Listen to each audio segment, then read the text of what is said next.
오늘은 함께 읽은 말씀을 가지고 인도자께서 소개해 주신 대로 요나의 표적 밖에는 이라는 제목의 말씀을 나누도록 하겠습니다. 오늘 본문은 이전 문맥과 마찬가지로 그때로 시작하면서 안식일 논쟁과 바알세불 논쟁과 같은 선행 자료에 본 단락을 연결시키며 그렇게 서사적인 응집력을 더해가고 있습니다.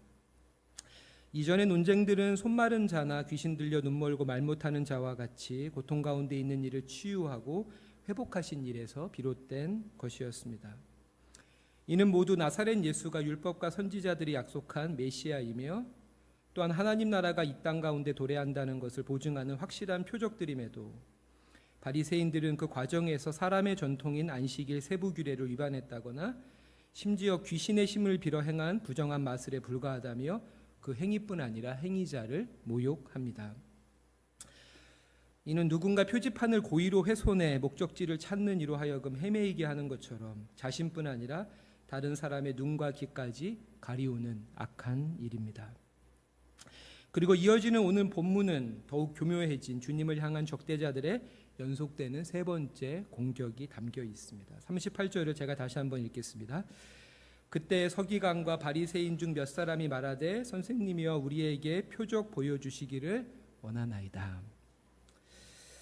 마태는 이전 두 번의 논쟁이 바리새인이라는 단일 집단과의 갈등임을 부각합니다. 하지만 세 번째 논쟁에서는 서기관을 바리새인보다 먼저 언급하는데요. 당시 바리새파 무리들이 의식법을 엄격히 준수하면서 주목받기 시작한 신생 평신도 그룹이라면 율법학자라고도 불리우는 이 서기관들은 율법을 필사에 보존하고 또 해석하며 가르치기도 한 오래된 직업적 종교인들로서 그들 중 많은 수가 제사장일 뿐 아니라 왕의 자문 역할을 하는 등 종교 정치 권력의 핵심층과 밀착된 이들이었습니다. 이러한 서기관의 가세는 갈등의 양상과 정도가 이전보다 더욱 심화되고 있음을 보여주는 것입니다. 이들 즉 서기관과 바리새인들은 주님을 선생이라 부르며 우리에게 표적 보여주시기를 원하나이다 라고 말합니다. 여기서 선생님이란 진리를 가르치는 사람이라는 뜻의 디다스 카레로서 극존칭의 표현이고 보여주시기를 원하나이다 역시 간곡한 청원 양식으로 앞뒤 맥락에서 이탈해 이 문장만 똑 떼어서 보면 일면 깊은 믿음과 경외심을 갖춘 정중한 간청으로 읽힙니다. 하지만 이러한 외적 태도는 그 이면의 실상과는 크게 어긋나죠. 표적은 보이지 않지만 존재하는 비가시적 실체를 보여주는 가시적 상징입니다. 그렇게 표적을 통해 실체에 눈을 떠야 합니다. 하지만 서기관과 바리새인들은 표적만을 원할 뿐 실체에는 조금도 관심이 없었습니다. 사실 본질에서 멀어질수록 징표에 집착하게 마련이죠. 이처럼 모든 표적들이 가리키는 실체이신 주님과 하나님 나라에 대해서는 전혀 무관심한 채 그저 표적만을 요구하는 것은 결코 선한 동기에서 비롯된 일이라 할 수 없습니다. 게다가 주님은 이미 충분히 표적을 행하셨습니다. 숱한 표적에도 불구하고 저들은 예수가 주님이며 메시아임을 조금도 인정하지 않았고 그를 통해 도래하는 하나님 나라를 정면으로 막아설 뿐입니다. 그러하기에 이들이 표적을 요구하는 것은 마치 광야에서 표적을 요구하며 예수를 넘어뜨리려 했던 사탄과 같이 예수에 대한 거부를 더 확실히 나타내는 것에 불과합니다. 그리고 이는 24절에서 제기된 바알세불 논쟁에 저들 스스로 종지부를 찍는 셈입니다. 이처럼 주님은 이들의 요구를 단호히 거절하십니다. 39절인데요. 예수께서 대답하여 이르시되 악하고 음란한 세대가 표적을 구하나 선지자 요나의 표적밖에는 보일 표적이 없느니라. 아멘. 39절은 이 단락의 핵심 요절로서 두 부분으로 나뉘어집니다. 악하고 음란한 세대와 요나의 표적밖에는이 그것입니다. 먼저 주님은 표적만을 탐닉하는 저들을 가리켜 악하고 음란하다라고 부르십니다. 바울은 고린도전서 1장 22절에서 유대인들의 특징을 한마디로 정의합니다. 그것은 표적을 구하는 민족이다라는 거죠. 이어지는 말씀들을 통해서 표적을 구하는 유대인들의 그 내적인 동기가 다름 아닌 강함에 대한 열망이라는 것도 바울은 여과 없이 드러냅니다. 이처럼 유대인들이 바라는 메시아 표적은 가난하고 병든 자를 치유하고 해방하는 것이 아니라 기적으로 적군을 섬멸하고 승리와 전리품을 가득 안겨다주는 군사적 승리였던 것입니다. 하지만 여러분, 군사적 승리에는 진정한 평화가 깃들 수 없습니다. 함석헌 선생님은 이런 말씀을 남기셨죠. 누가 강한가를 다투는 자리에 평화는 없어요. 이긴 자의 기쁨 뒤에서 패자는 눈물을 흘리고 서력을 다짐하기 때문이에요. 누가 똑똑한가를 다투는 자리에는 인격이나 덕성이 끼어들 자리가 없어요. 상대보다 낫다는 평가를 받고 싶은 마음에서 비롯된 조급함과 두려움만 남기 마련이에요. 그러하기에 바울은 그리스도의 십자가야말로 궁극적인 표적으로서 하나님의 약하심이 세상의 강함을 이긴다는 것으로 이를 다음과 같이 구체적으로 우리에게 설명해 주고 있습니다. 고린도전서 1장 27절로 28절입니다. 그러나 하나님께서 세상에 미련한 것들을 택하사 지혜 있는 자들을 부끄럽게 하려 하시고 세상에 약한 것들을 택하사 강한 것들을 부끄럽게 하려 하시며 하나님께서 세상에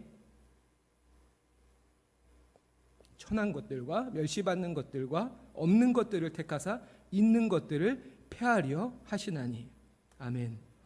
미련한 것으로 지혜 있는 것을, 약한 것으로 강한 것을 부끄럽게 하실 뿐 아니라 천하고 멸시받고 없는 것들로 있는 것들을 완전히 쓸모없게 하신다.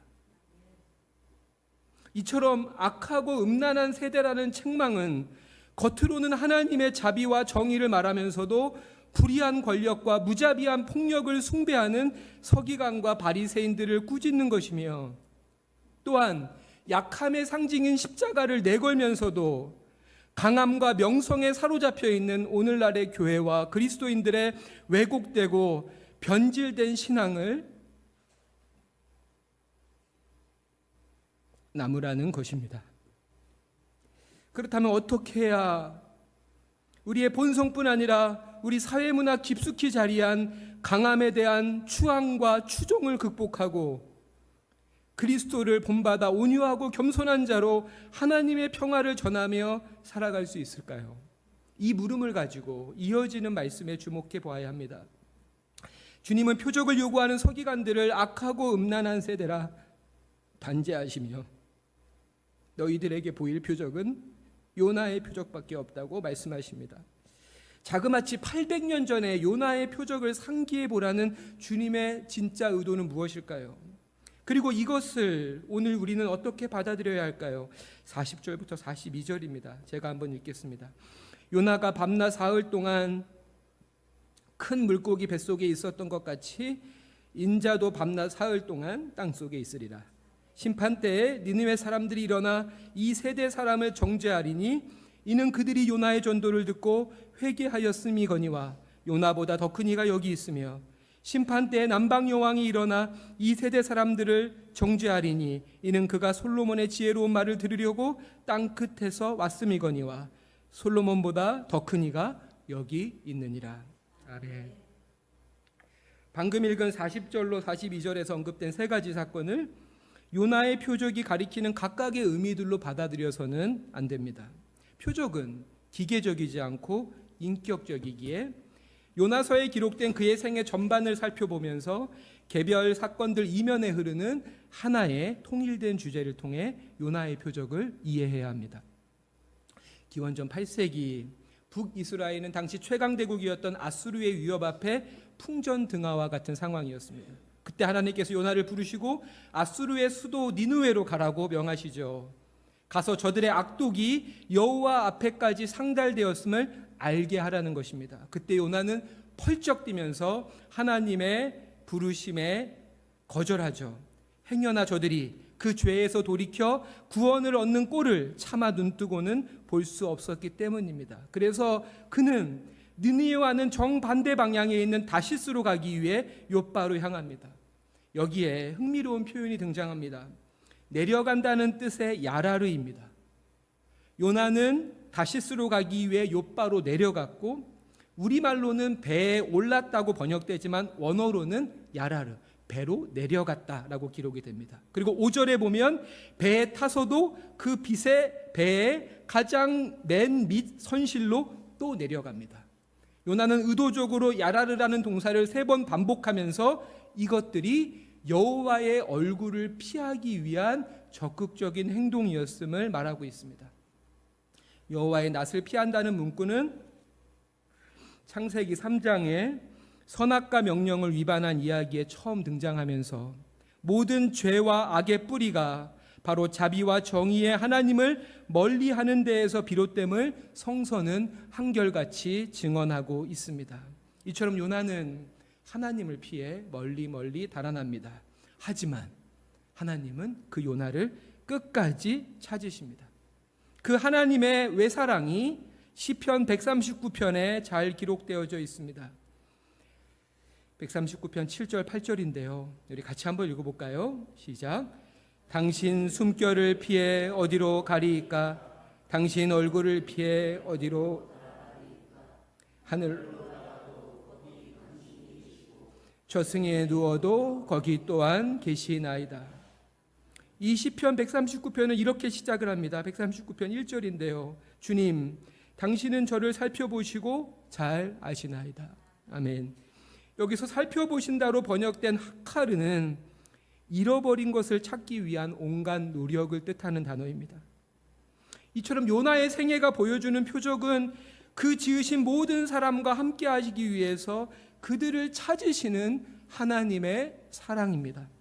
그렇게 본다면 진짜 회개해야 하는 것은 니느웨 백성들이 아니라 요나 그 자신이죠. 이처럼 요나의 표적을 그리스도와 그의 부활로 성급하게 연결시키기 전에 하나님의 얼굴을 피해 달아나는 요나 자신과 서기관과 바리새인을 비롯해 스스로 하나님의 백성이라 자부하는 모든 이들을 가르치는 징표로 바라보아야 합니다. 또한 신앙의 연수는 더해가지만 받은 은혜와 첫사랑을 잊은 채 영적인 권태에 빠져 다시 제자리로 돌아간 우리들을 가르치는 것은 아닐까요? 그렇게 하나님이 부르실 때 그 낯을 피해 달아나는 요나가 바로 요나입니다.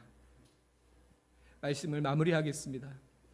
요나의 외침에 니느웨 백성들이 하나님께 돌아왔습니다. 또한 하나님의 지혜를 얻기 위해 에디오피아 여왕은 솔로몬에게 나와왔습니다. 그렇다면 요나보다 솔로몬보다 더 크신 주님께서 우리를 찾고 부르실 때 우리는 어떻게 해야 할까요? 오늘 이 예배를 통해 하나님을 등진 인생에서 하나님을 향한 인생으로 삶의 방향을 조율하며 그렇게 다시금 주님과 동행하는 생활을 시작하게 되길 바랍니다. 그 가운데 십자가를 바라봄으로 천하고 멸시받고 없는 것들을 통해 이루어지는 하나님 나라의 그 비밀을 마음 깊숙이 새기며 더욱 겸손하고 온유하게 평화를 실어 나르는 아름다운 삶을 살아가시길 주님의 이름으로 축원합니다. 함께 기도하겠습니다.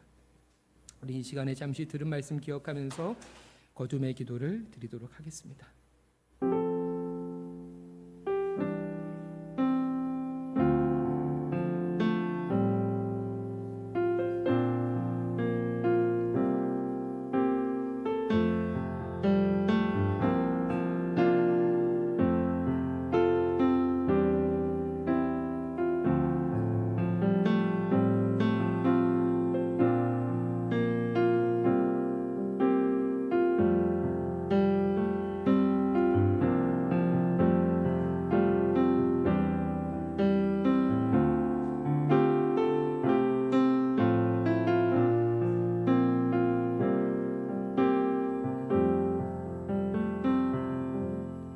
자비로우신 아버지 하나님, 세상의 욕망에 대해선 족함이 없는 우리가 하나님의 은혜에 대해선 이만하면 됐다 하며 은혜와 평강으로 우리를 향하시는 주님의 낯을 피하기에만 급급한 우리를 불쌍히 여기시고 하나님을 등진 인생에서 하나님을 향한 인생으로 변화시켜 주소서. 겸손히 십자가의 주님과 동행하며 십자가를 통한 구원의 신비가 골고다에만 머물지 않고 강함이 아닌 그리스도를 따르는 저희들의 겸손과 섬김 그리고 희생을 통해 우리의 일상 가운데 꽃을 피우고 열매 맺게 하소서. 잃어버린 양을 찾으시는 선한 목자이신 예수 그리스도의 이름으로 기도드립니다. 아멘.